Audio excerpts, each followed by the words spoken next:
Your car guy here. If you need to replace the brake light switch on your Ford E-Series van, it's actually very, very simple. It's not something that you need to pay anybody to do. And I'll show you.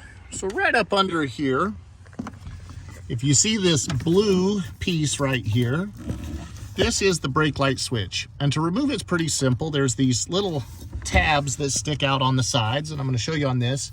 These tabs here that you press in, and then you just rotate the switch clockwise, and it's going to pop out of position or be able to be pulled back. So push that in, rotate it clockwise a little bit, and it pops right out of its bracket.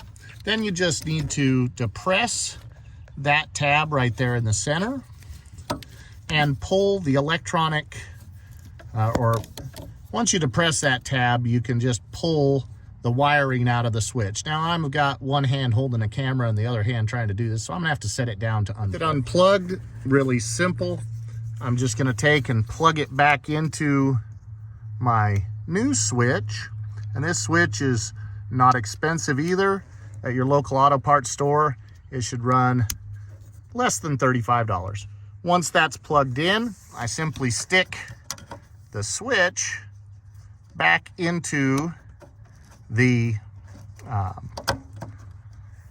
stick it back through the hole here, and with it stuck through the hole, just turn it counterclockwise. It's locked into place. It's that simple, and your new brake light switch is installed. This is your car guy. Please like and share the videos and subscribe to the channel.